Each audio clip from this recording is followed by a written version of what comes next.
There are over 31,000 verses in the Bible, thousands of prayers. But when the disciples asked Jesus, "Lord, teach us how to pray," he gave them just 52 words. 52 words that have been whispered in prison cells, wept over in hospitals, and echoed in cathedrals for 2,000 years. Today, we go line by line through the most powerful prayer ever spoken. It's the Sermon on the Mount. Jesus is teaching thousands of people on a hillside in Galilee.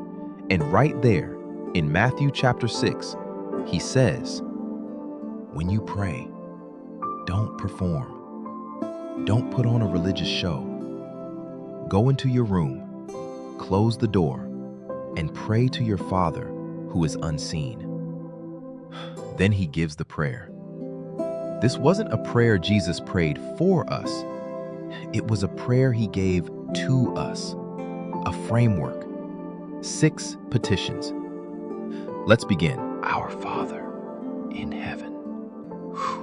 2 words that shocked the religious world of Jesus' time. To call God Father, personally, intimately, was radical. It was new. Jesus is saying, you don't approach God as a terrified servant approaching a distant king. You approach him as a child running to a father. And notice, he doesn't say, "My Father." He says, "Our Father." The moment you bow your head, you join every believer who has ever prayed, across time, across nations, across centuries. You are never, ever praying alone. Hallowed be your name. Before Jesus teaches us to ask for anything, he teaches us to worship. Hallowed means holy, set apart, sacred. This is you saying, "God, I acknowledge who you are before I say a single word about what I need." Praise before petition. Surrender before request. When you begin prayer and worship, something shifts inside you. Your problems don't disappear, but they get smaller because God gets bigger in your view. Your kingdom come, your will be done on earth as it is in heaven. This is the boldest line in the prayer and the most misunderstood. We say it quickly, like filler, like we're just getting through it. But this is a declaration of surrender. You are saying, "God, I choose your agenda over mine today."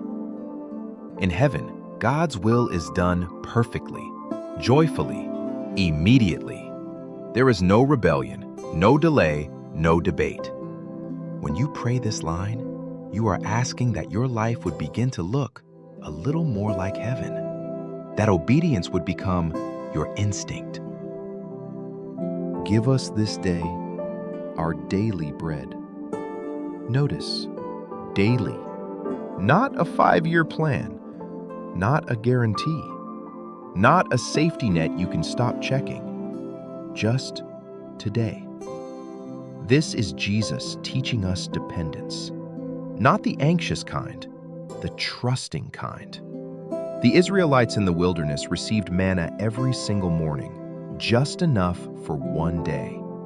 If they stored extra, it rotted, because God was teaching them, "Come back to me," daily. This petition covers everything you need to live today, physically, emotionally, practically. It is permission to bring the ordinary, everyday needs to God and say, "Father, I need your provision. Forgive us our debts, as we also have forgiven our debtors." This is the one petition Jesus comes back to immediately after the prayer ends, the only one he repeats, the only one he expands on. 2 things are happening here. First, we are asking God for forgiveness. Daily, we are admitting, I fall short. I need grace. A person who prays this daily does not walk through life thinking they have earned God's favor. Second, and this is where it gets uncomfortable, the prayer ties your forgiveness to your willingness to forgive others. Not because God's grace is conditional, but because unforgiveness blocks you. It poisons you from the inside. Forgiving someone is not letting them off the hook. It is releasing yourself. Who do you need to let go of today? Lead us not into temptation, but deliver us from the evil one. Humility and warfare in the same breath.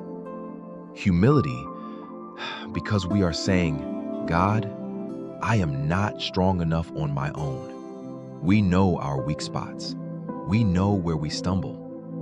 This prayer says, Lord, don't let me get there. And warfare because the enemy is real. Peter says the devil prowls like a roaring lion, looking for someone to devour. Jesus himself, on the night before his own trial, prayed over his disciples, protect them from the evil one. Starting your day with this prayer is like putting on armor before you step into the battle. Many traditions close the prayer with these words, for yours is the kingdom and the power and the glory forever. Amen. We end where we began, with God. The kingdom belongs to Him. The power belongs to Him. The glory belongs to Him. Every request sandwiched between two acts of worship, 52 words, 2,000 years, still being prayed by billions. If you prayed through this video today, even quietly, even imperfectly, that was real. That reached heaven. Your Father heard every word. If this devotion meant something to you, share it with someone who needs it today. New videos every week. Subscribe so you never miss one. Come back tomorrow, same prayer, new morning. God bless you.